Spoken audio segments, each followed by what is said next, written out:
اشرح لي صدري ويسر لي أمري واحلل عقدة من lisani yafqahu qawli. Amma ba'du. Bapak-bapak dan ibu-ibu jemaah salat subuh Masjid Al-Mujahidin Jalan Belitung yang memuliakan.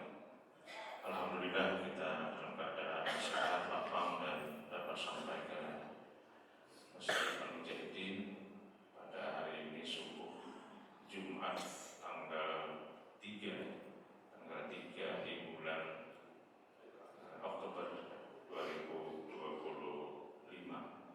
bertepatan dengan tanggal 10 atau 11 Rabiul Akhir 1447 Hijriah. Pada subuh hari ini ulun ingin menjelaskan salah satu doa yang dibaca oleh Rasulullah SAW, atau tepatnya zikir yang dibaca oleh Rasulullah SAW pada setiap pagi hari. Zikir itu yang sering juga orang baca, yaitu Subhanallahi wa bihamdihi adada khalqihi wa ridha nafsihi wa zinata arsyihi wa midada kalimatihi. Subhanallahi wa bihamdihi, Maha suci Allah dengan memuji Allah, Maha suci Allah dengan memujinya. Adada khalqi, sebilang makhluknya. Wa zinata arsy, seberat arasnya. Wa ridha nafsi, seluas keridhaan dirinya. Wa midada kalimati, sejumlah goresan tinta untuk menghitung kalimat-kalimatnya.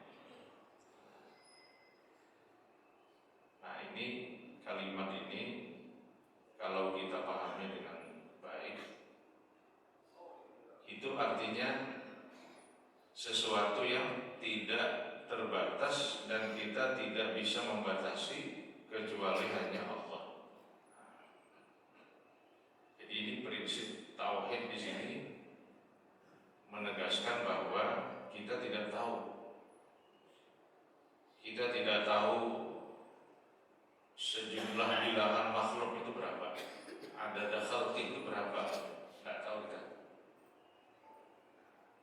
Kita ini jangan pun mengetahui jumlah hitungan kuantiti makhluknya yang dekat dengan kita saja kita tidak bisa menghitung. Misalnya berapa ekor semut yang ada di masjid ini, tidak bisa menghitung. Apalagi tungau. Tungau ini kutub yang paling halus. Dulu orang menyebutkan zarrah, ada zarrahnya. Wa may ya'mal misqala dzarratin khairan yarah, wa may ya'mal misqala dzarratin syarran yarah. Zarrah, ada yang menerjemahkan zarrah itu biji sawi. Kebetulan biji sawi itu halus. Sebenarnya zarrah itu benda yang sangat kecil yang kita tidak bisa melihat, tapi ada. Jadi ada tapi tidak terlihat. Itu zarrah. Maksudnya adalah siapa yang beramal kebaikan sekecil apapun, meskipun tidak terlihat, tetapi ada kebaikan, maka itu akan ada hasilnya. Begitu juga sebaliknya, siapa yang mengerjakan kejelekan sekecil apapun, tidak terlihat oleh mata, tapi ada kejahatan itu dia akan menerima hasilnya. Jadi kita tidak tahu. Ada khalqi itu tidak tahu kita. Nah, yang kedua juga sama, tidak tahu juga. Subhanallah wa bihamdihi adada khalqihi wa ridha nafsihi, keridhaan dirinya. Berapa keridhaan Allah itu untuk hamba-hambanya yang hidup di dunia ini dan berapa hamba-hambanya nanti yang diridhoinya di akhirat karena dia telah beriman dan beramal saleh. Berapa? Tidak tahu. Jadi di sini kalimat ini sebenarnya ingin menegaskan bahwa kita itu lemah, kita itu tidak tahu. Kemudian yang ketiga, wazinata arsy, seberat timbangan arasnya. Jangan pun kita mengetahui berapa berat arasnya. Aras itu sendiri kita tidak tahu. Dalam tafsir dikatakan aras itu adalah salah satu makhluk Allah yang wajib kita imani keberadaannya, tetapi kita tidak dituntut untuk mengetahui rinciannya. Dalam Al-Quran disebut dengan wa huwa rabbul arsyil azim. Allah itu memiliki aras yang besar. Lalu Agus Mustafa, seorang penulis tasawuf modern dari Surabaya, dari Malang, dari Jawa Timur, yang buku-bukunya banyak beredar. Ketika dia menulis buku judulnya Terpana di Sidratil Muntaha, kalau Bapak Ibu rajin membaca, nanti cari bukunya, judulnya Terpana di Sidratil Muntaha. Dia menceritakan tentang peristiwa Isra Mi'raj dalam perspektif ilmiah. Salah satu yang dibahas di situ adalah soal aras. Dia mengatakan aras itu kalau dalam dunia modern kira-kira nih, masih kira-kira juga, dapat diilustrasikan atau digambarkan dengan server raksasa yang di dalamnya berisi software raksasa tentang mekanisme seluruh alam semesta. Seluruh alam semesta. Ini untuk menunjukkan bahwa Allah itu Maha Kuasa. Dan kekuasaan itu kalau dalam dunia digital adalah kemampuan orang menciptakan sistem otomasi. Kita ini kan hidup dalam era sistem otomasi. Misalnya yang sangat mudah itu dalam dunia perbankan misalnya. Bank-bank sekarang tidak lagi berlomba membuka kantor cabang. Bank-bank sekarang. Kalau dulu ya, maka dulu yang paling bank itu adalah BRI, karena bank BRI kan, bank rakyat, jadi seolah-olah ya non rakyat. BRI. Dan kebetulan ekspansi BRI ini luar biasa sampai ke kecamatan, seperti kantor pos. BRI cabang mana? Tapi sekarang bank-bank itu berlomba menciptakan aplikasi untuk mempermudah transaksi nasabah atau masyarakat yang ingin memanfaatkan jasa perbankan. Orang mau buka rekening sekarang tidak lagi turun ke bank. Di bank sepi sekarang, tapi transaksi meningkat. Karena orang bisa membuka rekening itu dari rumah. Tek. Nanti dikirimnya nomor Anda sekian, rekeningnya sekian. Itu namanya aplikasi software untuk menunjukkan kekuasaan. Negara-negara maju itu bikin aplikasi software untuk bisa menyerang negara lain hanya melalui kamar kecil di kantornya dengan memencet tombol-tombol tertentu. pencet tombol ini, terbang itu peluru kendali menuju sasaran mana? Dari kamar aja. Nah, maka kata Agus Mustafa, aras itu ibaratnya, ilustrasinya itu adalah server. Server itu tempat menyimpan dan melayani server. Kalau kita pakai HP, kita melakukan komunikasi melalui WhatsApp ke kolega-kolega kita di grup misalnya. Itu sebenarnya pesan kita itu kan naik ke atas satelitnya. Lalu satelit nanti dibantu oleh server tempat aplikasi itu disimpan. Lalu kemudian ditembakkan, disampaikan ke tujuan. Nah, jadi wazinata arsihi, seberat atau sebesar arasnya. Jadi kita memuji Allah itu berapa pujian kita? Sejumlah ciptaannya, seberat arasnya. Ciptaannya kita tidak tahu, arasnya pun kita tidak tahu. Hanya tadi ilustrasi Agus Mustafa sebagai seorang penulis yang ahli dalam bidang fisika, mengibaratkan aras itu seperti server raksasa yang di dalamnya ada aplikasi otomasi mekanisme seluruh alam semesta. Ini untuk menunjukkan bahwa Allah itu maha kuasa. Innama amruhu idza arada syai'an ayyaqula lahu kun fayakun. Urusan Allah itu kalau dia mau, ya tinggal kun fayakun. Jadilah, maka jadi. Maka kita sering menyebut dalam hidup ini kebelujuran kan? Nah, sebenarnya bukan kebelujuran itu memang kehendak dari Allah. Kita sakit, berobat, kebelujuran apa? Kebelujuran. Kita sakit, berobat, kebelujuran ada ampin, kebelujuran. Sabar ya kan?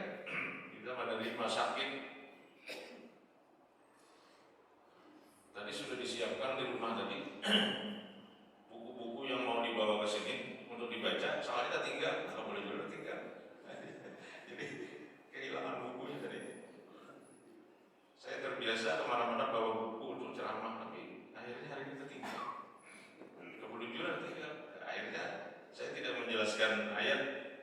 Ayatnya menjelaskan doa aja, zikir saja. Nah, yang ketiga adalah tadi yang pertama subhanallah wa bihamdihi adada khalqihi wa midada kalimati. Wa midada kalimati. Kita memuji Allah itu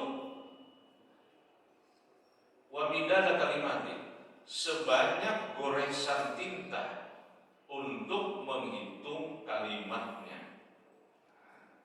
Ingat kita ayat terakhir atau mendekati terakhir dari surah Al-Kahfi. Laukanal bahru, kata Allah, seandainya lautan. Laukanal bahru midadan li kalimatihi, dijadikan tinta, midad itu tinta, li kalimatihi, untuk mencatat kalimat-kalimat Allah. Nah, di sini ada kata-kata kalimat. Dalam bahasa Arab kalimat juga. Lanafidal bahru, niscaya lautan itu kering. Qabla, sebelum antam fada, selesai kalimat Rabbihi, kalimat Allah itu ditulis. Walau ji'na bimislihi madada, seandainya diberikan lagi sejumlah lautan yang sama untuk menulis kalimat-kalimat Allah, itu pun tidak akan selesai. Jadi berapa? Tidak tahu juga. Jadi ini serba kada tahu. Apa itu kalimat? Kalimat itu ya seperti dalam bahasa Indonesia, tapi beda sedikit lah. Kalimat dalam bahasa Arab itu artinya kata. kalimat dalam bahasa Indonesia kalau diterjemahkan ke dalam bahasa Arab disebut dengan kalam. Nah, jadi di sini ada perbedaan. Kita kalau membaca kalimat, berarti kalimat itu kumpulan dari kata-kata yang memberikan makna sempurna, terdiri dari subjek, predikat atau tambah objek, tambah lagi keterangan. Istiqam itu kalimat. Tapi kalimat dalam bahasa Arab itu artinya kata. Jadi maksudnya adalah Allah itu punya kata. Allah itu punya kata, punya kalimat. Yang tertulis di mana? Yang tertulis di dalam Al-Quran. Berapa jumlahnya? 114 surah, 30 juz. Itu kalimat yang tertulis. Maka kita menyebut ada Al-Baqarah, ada Al-Fatihah, Al-Baqarah, Ali Imran, An-Nisa, Al-Maidah, dan seterusnya. Tapi, nah kalau itu kan bisa dihitung berapa kata Al-Quran itu. Ada itu hitungannya. Berapa ayat, berapa kata, berapa huruf itu ada. Tapi yang kita tidak tahu dan tidak bisa menghitung itu adalah kalimat atau kata atau firman Allah yang ada pada alam semesta. Karena alam ini juga adalah ayat-ayat Allah. Sanurihim ayatina bil afaq, Allah. Kami perlihatkan ayat-ayat kami di seluruh penjuru. Jadi seluruh alam ini ayat Allah. Berapa tadi jumlahnya? Ayat Allah yang ada di alam ini tidak tahu, tidak bisa menghitung. Misalnya di dalam, ya katakanlah misalnya di dalam masjid ini saja, atau di dalam, ya di dalam air segelas ini, berapa kata ini untuk menjelaskan air ini? Mungkin orang-orang kimia bisa, nah itu hidrogennya 1, hidrogennya 2, oksigennya 1. Kumpulan dari partikel-partikel air tambah udara jadilah air. Kalau ada kaca kita tiup, maka di situ akan muncul air. Kok kenapa ada air? Ya, karena di situ ada hidrogennya, ada oksigen. Tapi berapa ini? Berapa kuantitinya? Berapa milimeternya? Mungkin bisa dihitung, ditakar atau ditimbang. Tapi kalau dipecah lagi, sebenarnya hidrogen itu terdiri dari apa? Nah, orang-orang ahli kimia itu sudah mulai rumit. Lalu mereka menyebut ada yang disebut dengan atom. Jadi atom-atom. Ternyata atom itu bisa dibelah lagi menjadi proton, menjadi neutron. Dibelah lagi menjadi kuark. Sampai ke kuark itu udah bisa lagi orang-orang kimia menjelaskan. Mungkin akan menjadi hilang dalam pandangan laboratorium. Tapi tetap dia ada. Jadi benda itu kalau dia diperkecil, itu seperti hilang. Tetapi sebenarnya tidak hilang. Hilang itu karena manusia sudah tidak mampu lagi untuk menghitung. Jadi kalau kita melihat benda yang keras seperti bata, semen, dinding ini, ya ini yang kita lihat bentuk kasarnya. Tapi kalau ini diperkecil, diperhalus, akan menjadi bahan kimia, akan menjadi atom, proton, neutron, kuark, dan seterusnya. Hilang. Tapi tidak hilang sebenarnya. Tetapi dia merupakan struktur-struktur yang sangat kecil yang menyusun suatu benda. Dan itu kalimat, kata, predikat. Dalam bahasa Nabi kita, dalam bahasa Al-Quran ketika Allah menciptakan Adam, namanya Al-Asma'a. Wa 'allama Adamal asma'a kullaha. Allah mengajarkan kepada Nabi Adam seluruh nama.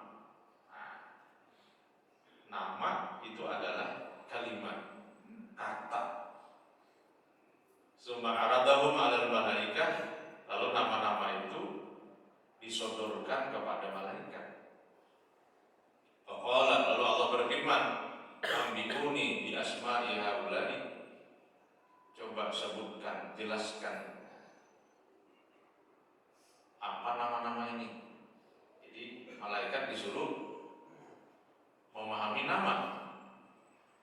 In kuntum shadiqin, kalau kalian hai malaikat benar-benar tahu. Apa kata malaikat? Qalu subhanaka la ilma lana. Mereka menjawab, Maha suci Engkau ya Allah, kami tidak punya pengetahuan tentang ini. Illa ma 'allamtana, kecuali kalau Engkau ajarkan kepada kami. Innaka antal alimul hakim, sesungguhnya Engkau Maha mengetahui dan Maha bijaksana. Nah, jadi ketika kita menyebut wa midada kalimatin, artinya kita tidak tahu. Subhanallah wa bihamdihi adada khalqi wa ridha nafsihi wa midada kalimatin. Jadi artinya kita memuji Allah itu tidak lagi terkait dengan kuantitasnya. Ya, ada bang misalnya kan 33. Ya, subhanallah, subhanallah, subhanallah, alhamdulillah, alhamdulillah, alhamdulillah. Itu 33 itu hitungan pengulangannya. Tapi isi dari Allah itu kita puji, berapa kualitasnya? Tidak tahu kita. Karena begitu besarnya rahmat dan karunia yang Dia berikan kepada kita, maka tidak layak kita memberikan batas kepada Allah. Maka dengan itulah tampaknya doa-doa yang diajarkan oleh Al-Quran itu doa yang tidak punya batas, unlimitednya. Misalnya Rabbana atina fid dunya hasanah, ya Allah berikanlah kami di dunia ini kebaikan. Tidak usah dikuantiti, tidak usah dihitung berapa kebaikan yang mau diminta, tidak usah. Itu urusan Allah itu. Wa bil akhirati hasanah, sama juga di akhirat dapat kebaikan. Wa qina azabannar, peliharalah kami dari siksa neraka. Rabbana hab lana min ladunka dzurriyyatan thayyibah, ya Allah berikanlah kepada kami zuriat yang baik. Seperti apa? Ya itu urusan Allah. Dzurriyyatan thayyibah. Rabbana hab lana min azwajina wa dzurriyyatina qurrata a'yun. Kita minta qurrata a'yun. Ada ustazah namanya ustazah qurrata a'yun. Ya bukan minta ustazah ini. Tapi maksudnya meminta supaya zuriat kita dan pasangan hidup kita. Jadi kalau yang baca doa itu istri, berarti azwaj itu suami artinya. Kalau yang baca doa itu suami, berarti azwaj itu istri. Rabbana hab lana min azwajina wa dzurriyyatina qurrata a'yun. Yang kita minta itu adalah pasangan hidup dan zuriat yang qurrata a'yun, yang menjadi penyejuk mata. Bagaimana sejuk matanya itu seperti apa? Itu urusan Allah. Kita tidak tahu. Banyak lagi. Ashabul Kahfi ketika sudah berada di dalam gua, berapa kauyuhan melarikan diri dari kota yang diperintah oleh raja yang zalim. Mereka berdoa. Doanya diabadikan dalam surah Al-Kahfi. Rabbana atina min ladunka rahmah wa hayyi' lana min amrina rasyada. Ya Allah, berikanlah kepada kami dari sisimu rahmat. Seperti apa rahmatnya? Ya, tidak tahu juga kita. Urusan Allah. Wa hayyi' lana min amrina rasyada. Dan berikanlah jalan keluar dari masalah yang sedang kami hadapi ini. Rasyada, petunjuk. Seperti apa petunjuknya? Ada tahu juga. Jadi kita kalau berzikir berdoa kepada Allah itu menampakkan ketidakpahaman dan ketidaktahuan kita. Kita cuma bisa minta, tapi apa yang akan diberi, kalkulasinya tidak tahu kita. Jadi tidak seperti kita membuat proposal ke gubernur, ke bupati, minta bangunkan jembatan misalnya, maka dikirim jembatannya itu gambarnya, hitungan strukturnya. Tidak seperti itu. Dengan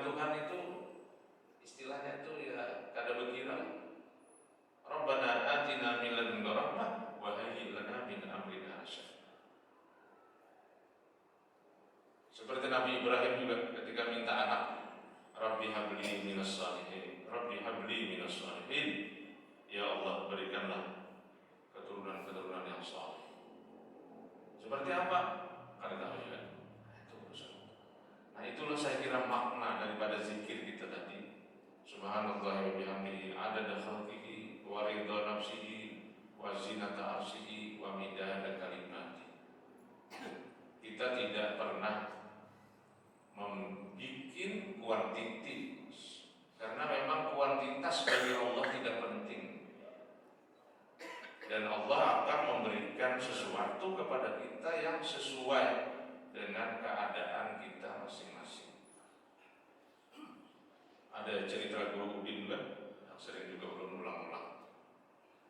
Orang punya anak 3. Yang pertama pintar banget, sekolah ke luar negeri, beasiswa. Karena pintar banget, ya dipakai oleh perusahaan-perusahaan besar. Publik. Anak yang kedua pintar juga, sama juga, bekerja di mana-mana. Anak yang ketiga partai pintar, kulilik-kulilik di jalan Belitung aja. Ketika orang tuanya sakit, siapa yang berbakti kepada orang tua ini? Ya anak ketiga pintar tadi. Jadi seperti itulah rupanya Tuhan menakdirkan kehidupan ini. Maka ada ayat dalam Quran itu, kutiba alaikumul kitab wa huwa kurhul lakum wa asa an tuhibbu syai'an wa huwa syarrul lakum wa asa an takrahu syai'an wa huwa khairul lakum. Allahu ya'lamu wa antum la ta'lamun. Diwajibkan kepada kalian itu, kata Allah, berperang. Tapi perang itu sesuatu yang kau benci. Ada orang perang, mau kalah ini, ada orang mau kalah ini, tak paksa aja mau kalah ini kan. Tapi kata Allah, wa asa an takrahu syai'an wa huwa khairul lakum. Boleh jadi sesuatu yang kau benci itu adalah baik bagimu.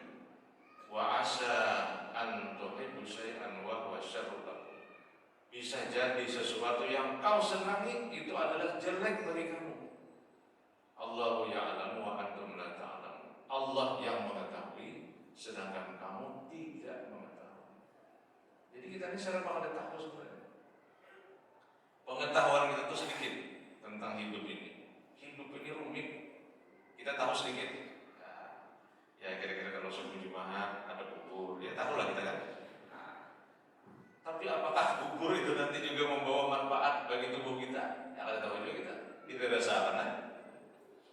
Kalau kita sakit paru, berarti keracunan. Ya, tapi kada pernah keracunan bubur di sini, kada pernah. Karena buburnya masih panas. Yang keracunan itu, MBG yang keracunan itu mungkin tengah malam kan dimasak sudah. Ternyata penyimpanannya mungkin tidak higienis sampai pagi. Kalau dibagi, maka ada virus bakteri yang mencemari makanan itu, kemudian dimakan oleh anak-anak kita. Daya tahan tubuh anak-anaknya mungkin juga lemah. Akhirnya itu. Kalau kita ini kan daya tubuh kuat, buburnya panas, banyak ada masalah itu. Karena keracunan itu. Bisa 2 piring nih.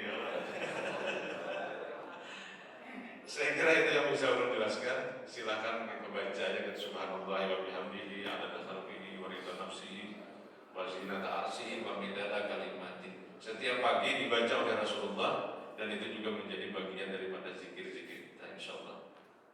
Mudah-mudahan menambah kesadaran pengetahuan kita. Amin ya rabbal alamin. Adallahu alaikum ajma'in. Subhanallah wa bihamdika asyhadu an la ilaha illa anta astaghfiruka wa atubu ilaik. Wassalamualaikum warahmatullahi wabarakatuh.